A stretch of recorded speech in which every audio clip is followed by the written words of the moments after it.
பொதுவாக அதிகப்படியான பீப்புள் குறைவான நேரம் அவங்க தூங்குறதுனால அதிகமான டைம் அவங்களால சேவ் பண்ண முடியுது அப்படின்னு நம்புறாங்க. இந்த மாதிரி அவங்க பண்ணுறது மூலமாக அதிக நாட்கள் எடுத்து செய்யக்கூடிய ஒரு வேலையை குறைவான நாட்களில் முடிச்சிடலாம் அப்படின்ற ஒரு மனநிலையில் பண்ணுறாங்க. பட் ரியாலிட்டி என்னன்னா, அவங்க அப்படி பண்ணுறதுனால அவங்களுடைய வாழ்நாள் அவங்களே குறைச்சிட்டு வந்துட்டு இருக்காங்க. விச் மீன்ஸ் அவங்களுடைய ஹெல்த் அவங்களே வந்து ஸ்பாயில் பண்ணிட்டு இருக்காங்க. இந்த வீடியோவில் நம்ம குறைவான நேரம் தூங்குறதுனால எந்த மாதிரியான ஹெல்த் காம்ப்ளிகேஷன்ஸ் எல்லாம் வரும் அப்படின்ற டீட்டெயில்ஸை நான் டீப் ஸ்டடி பண்ணி நான் உங்களுக்கு ஷேர் பண்ணியிருக்கேன். நான் என்னெல்லாம் வந்து ஸ்டடி பண்ணணும் அதோட சோர்ஸஸ் வந்து எல்லாமே நான் டிஸ்கிரிப்ஷனில் கொடுக்குறேன், நீங்கள் செக் பண்ணி கூட பார்க்கலாம். Let's get into this video. The hidden effects of sleep deprivation. சிம்பிளாக சொல்லணும் அப்படின்னா, ஹியூமன் பிரெயின் அப்படின்றது ஒரு கம்ப்யூட்டர் மாதிரி தான். எவ்ரிடே நம்ம ஒர்க் பண்ணுறோம் அப்படின்னா அதை வந்து ஷட் டவுன் பண்ணி வைப்போம். ஏன்னா வந்து அதிகப்படியான நேரம் நம்ம யூஸ் பண்ணோம் அப்படின்னா அது ஹீட் ஆகி அது கிராஷ் ஆகிறதுக்கான வாய்ப்புகள் அதிகமாக இருக்குது. அதே மாதிரி தான் ஹியூமன் பிரெயினுக்கும் வந்து பார்த்தீங்கன்னா அதோட மெயின்டெனன்ஸ்க்கு அதுக்கு ரெஸ்ட் டைம் வந்து தேவை. ஸோ அதனால் நீங்கள் அந்த மெயின்டெனன்ஸ் நீங்கள் வந்து பண்ணாமையே நீங்கள் ஸ்லீப்பிங் ஹவர்ஸ்லாம் வந்து ஸ்கிப் பண்ணிட்டே வந்தீங்க அப்படின்னா என்ன நடக்கும் அப்படின்றத நீங்களே திங்க் பண்ணி பாருங்கள். ஹார்வர்ட் மெடிக்கல் ஸ்கூலில் பண்ண ஒரு ஸ்டடியில் யாரெல்லாம் வந்து 5 மணி நேரத்துக்கு குறைவாக தூங்குறாங்களோ அவங்களெலாம் வந்து 7 to 8 hours தூங்குறவங்களோட கம்பேர் பண்ணும்போது இந்த 5 hours கம்மியாக தூங்குறவங்க வந்து 50% மிஸ்டேக்ஸ் வந்து பண்ணுறாங்களாம். தென் 30% வந்து ஸ்லோவர் ரியாக்ஷன். விச் மீன்ஸ் இப்போ ஏதோ ஒரு இன்சிடென்ட் நடக்குது அப்படின்னா அவங்க வந்து குயிக்காக வந்து ரியாக்ட் பண்ணாமல் அதுக்கு டைம் எடுத்து முதல்ல ரியாக்ட் பண்ணுவாங்க பார்த்தீங்களா. ஸோ நீங்கள் வந்து நிறைய பீப்புளை பார்த்துருப்பீங்க. ஸோ நீங்களே வந்து அதை எக்ஸ்பீரியன்ஸ் பண்ணியிருப்பீங்க. நீங்கள் ஏதோ ஒரு நாள் வந்து அதிகமாக வந்து தூங்காமல் இருந்திருக்கலாம். அப்போ வந்து உங்களுக்கு நடந்த அந்த இன்சிடென்ட்டுக்கு நீங்கள் வந்து குயிக்காக ரியாக்ட் பண்ணுறதுக்கான அந்த எபிலிட்டி வந்து இருக்காது. சோர்வாக இருக்கிற மாதிரி நீங்கள் ஃபீல் பண்ணியிருப்பீங்க. இதே ரொட்டீன் நீங்கள் ஃபாலோ பண்ணிட்டு வந்தீங்க அப்படின்னா இது உங்களோட பிரெயினை மட்டும் அஃபெக்ட் பண்ணாது. நேச்சர் கம்யூனிகேஷன்ஸோட ஒரு ஸ்டடியில் என்ன பப்ளிஷ் பண்ணியிருக்காங்கன்னா, இந்த மாதிரி குறைவான நேரம் தூங்குறதுனால ஹார்ட் டிசீஸ் வந்து பார்த்தீங்கன்னா 48% வந்து அதிகமாகுமா. அது மட்டும் இல்லாமல் அந்த பக்கவாதம் சொல்லுவாங்க பார்த்தீங்கன்னா, ஸ்ட்ரோக்கு, இது வந்து பார்த்தீங்கன்னா 50% வரதுக்கான வாய்ப்புகள் இருக்குது அப்படின்னு சொல்கிறாங்க. Real world consequences. இந்த மாதிரி நம்ம குறைவாக தூங்குறதுனால இது வந்து நம்மளை மட்டும் பாதிக்காது. சப்போஸ் நீங்கள் ஒரு பிஸ்னஸ் ஓனராக இருக்கீங்க, நீங்கள் ஒரு ரிச் பர்சனாக இருக்கீங்க, நீங்கள் வந்து நிறைய பிஸ்னஸ் டெசிஷன்ஸ்லாம் எடுக்கணும் அப்படின்ற மாதிரி சிச்சுவேஷன் இருந்ததுன்னா இது உங்களுடைய ஃபினான்ஸ் வந்து பெருசாக வந்து அஃபெக்ட் பண்ணோம். இதுக்கு ஒரு சில எக்ஸாம்பிள் சொல்லலாம்னு நினைக்கிறேன். 1986 நார்த்தன் யுக்ரைனில் லொக்கேட் ஆயிருந்த செர்னோபில் நியூக்ளியர் பவர் பிளான்ட் வந்து அங்கே ஒர்க் பண்ணிட்டு இருந்த எல்லா ஒர்க்கர்ஸுமே வந்து ரொம்ப டயர்டாக இருந்தாங்க. ஆனால் அவங்க தான் வந்து பார்த்தீங்கன்னா அது பவர் பிளான்ட் வந்து ரன் ஆக டெசிஷன்ஸ் வந்து எடுக்கணும். அந்த டைமில் அங்கே ரொம்ப டயர்டாக இருந்த அந்த ஒர்க்கர்ஸ் எடுத்த டெசிஷனால அந்த பவர் பிளான்ட்டே வந்து பார்த்தீங்கன்னா கம்ப்ளீட்டாக வந்து கிராஷ் ஆயிருச்சு.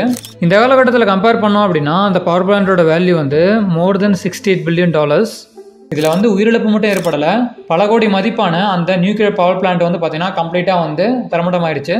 தென் 1989 எக்ஸான் வால்டேஸ் ஆயில் ஸ்பில் வந்து நடந்துச்சு. அது எங்கன்னா யூஎஸ்ல இருக்க ஒரு ஸ்டேட்டான அலஸ்காவில் பிரின்ஸ் வில்லியம் சவுண்ட் அப்படின்ற ஒரு ஏரியாவில் வந்து பார்த்தீங்கன்னா இந்த ஒரு நிகழ்வு வந்து நடந்துச்சு. இதில் வந்து பார்த்தீங்கன்னா nearly 5 crore liters of oil வந்து பார்த்தீங்க அப்படின்னா எக்ஸ்ப்ளோட் ஆச்சு. ஸோ இதில் நடந்ததும் அதே மாதிரி தான். இந்த மாதிரி ரொம்ப டயர்டான ஒர்க்கர்ஸ் இருந்ததுனால அவங்க எடுத்த டெசிஷன்ஸால் நடந்த ஒரு எக்ஸ்ப்ளோஷன் தான் அதுவுமே. இது வந்து பார்த்தீங்க அப்படின்னா பெரிய ஒரு என்விரான்மெண்டல் டிசாஸ்டர் வந்து கிரியேட் பண்ணுச்சு அந்த டைமில். இந்த மாதிரி நிறைய இன்சிடென்ட்ஸ் வந்து நடந்திருக்கு. இன்னொரு ஸ்டடியில் வந்து என்ன ஃபைண்ட் பண்ணியிருக்காங்கன்னா, யாரெல்லாம் வந்து 5 மணி நேரத்துக்கு வந்து குறைவாக வந்து தூங்குறாங்களோ ஸோ அவங்க வந்து பார்த்தீங்கன்னா கார் ஓட்டுற ஒரு பர்சனாக இருந்தாங்க அப்படின்னா 1.7% ஆஃப் சான்சஸ் வந்து இருக்கான் அவங்க வந்து கார் ஆக்சிடென்ட் பண்ணுறதுக்கு. The science of sleep. நீங்கள் எவ்ரிடே நல்லா தூங்குறது மூலமாக டீப் ஸ்லீப்பில் இருக்கும்போது உங்களுடைய மசில்ஸ்லாம் வந்து பார்த்தீங்க அப்படின்னா ஹீல் ஆகும். உங்களோட மசில் ரெக்கவரி வந்து ஆக ஹெல்ப்ஃபுல்லாக இருக்கும். பாடியில் க்ரோத் ஹார்மோன் வந்து பார்த்தீங்கன்னா ரிலீஸ் ஆகுது.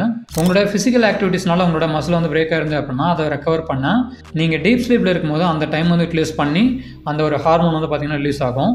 தென் அடுத்ததாக ரெம் ஸ்லீப் அப்படின்னு சொல்லுவாங்க. ரெம் அப்படின்றது ரேபிட் ஐ மூவ்மெண்ட். உங்களுடைய டெய்லி ஸ்லீப் ரொட்டீன் நீங்கள் வந்து ஃபாலோ பண்ணிட்டு வரீங்க அப்படின்னா எவ்ரிடே நீங்கள் வந்து ட்ரீம் பண்ணுற விஷயமா இருக்கலாம், உங்களுடைய ஃபிசிக்கல் பாடி மூவ்மெண்ட்டாக இருக்கலாம், இதெல்லாம் வந்து பார்த்தீங்க அப்படின்னா நேச்சுரலாகவே எல்லாத்துக்குமே வந்து இருக்கும். ஸோ அது வந்து பார்த்தீங்க அப்படின்னா உங்களுடைய மெமரி பவர் வந்து பார்த்தீங்க அப்படின்னா பூஸ்ட் பண்ணுது. இப்போ இந்த டீப் ஸ்லீப் அப்புறம் இந்த ரெம் ஸ்லீப் ரெண்டுமே வந்து நீங்கள் ஸ்கிப் பண்ணுறது மூலமாக உங்களோட பாடியுமே வந்து ரெக்கவர் ஆகாது, அப்புறம் உங்களோட மெமரி பவரும் வந்து பார்த்தீங்க அப்படின்னா வந்து அஃபெக்ட் ஆகுது. நீங்கள் நைட்டு தூங்கும் போது உங்களோட பாடி வந்து டியூன் அப் ஆகுது பார்த்தீங்கன்னா அந்த ஒரு ப்ராசஸே வந்து பார்த்தீங்க அப்படின்னா கம்ப்ளீட்டாக வந்து நீங்கள் ஸ்கிப் பண்ணிடுறீங்க. யூனிவர்சிட்டி ஆஃப் கலிஃபோர்னியாவில் என்ன வந்து ஃபைண்ட் பண்ணியிருக்காங்கன்னா, யாரெல்லாம் வந்து 5 hours கம்மியாக வந்து தூங்குறாங்களோ அவங்களோட இம்யூனிட்டி சிஸ்டத்தை வந்து 70% வந்து குறைக்குது. தென் ஒரு சயின்டிஃபிக் ஸ்டடியில் டாக்டர் மேத்யூ வாக்கர் அவரோட புக்கு வந்து ஒய் வி ஸ்லீப், இதில் அவர் என்ன ஹைலைட்டடாக சொல்லியிருப்பாரு அப்படின்னா, இந்த மாதிரி குறைவான நேரம் தூங்குறதுனால அல்சைமர் அப்படின்ற கேன்சர் வரதுக்கான வாய்ப்புகள் அதிகமாக இருக்குது. தென் குறைவான வருஷத்திலே நம்ம இறந்து போகிறதுக்கான வாய்ப்புகள் அதிகமாக இருக்குது அப்படின்ற மாதிரி அவர் சொல்லியிருக்காரு. How to fix it. இதை சரி பண்ணுறது அப்படின்றது இந்த ஒரு காலகட்டத்தில் ரொம்ப கடினமான விஷயமா இருந்தாலுமே நீங்கள் சின்ன சின்ன சேஞ்சஸ் நீங்கள் உங்களோட பெட்ரூமில் பண்ணுறது மூலமாக உங்களால் வந்து ஒரு குவாலிட்டியான ஸ்லீப் வந்து கெட் பண்ண முடியும். ஃபார் எக்ஸாம்பிள் நீங்கள் தூங்க போகும்போது உங்களோட பெட்ரூமில் ஒரு வெளிச்சம் இல்லாமல் ஒரு அமைதியான பிளேஸாக மாற்ற முடிஞ்சது அப்படின்னா மாற்ற ட்ரை பண்ணுங்கள். தூங்குறதுக்கு முன்னாடியே உங்களுடைய மொபைல் ஃபோன்ஸ் இந்த மாதிரி யூஸ் பண்ணிட்டு இருக்கீங்க அப்படின்னா அதை அவாய்ட் பண்ண ட்ரை பண்ணுங்கள். பட் இதை நீங்கள் வந்து பார்த்தீங்கன்னா கன்சிஸ்டண்ட்டாக ரெகுலராக நீங்கள் வந்து பண்ணிட்டு வரணும். ஒரு ஸ்டடியில் இந்த மாதிரி நீங்கள் சின்ன சின்ன சேஞ்சஸ் பண்ணுறது மூலமாக உங்களுடைய ஸ்லீப் ரொட்டீன் வந்து பார்த்தீங்கன்னா 40% வந்து இம்ப்ரூவ் ஆகும் அப்படின்னு சொல்லியிருக்காங்க. ஓவர் நைட்டில் உங்களுடைய ஸ்லீப்பிங் ரொட்டீன் வந்து மாற்றிட முடியாது.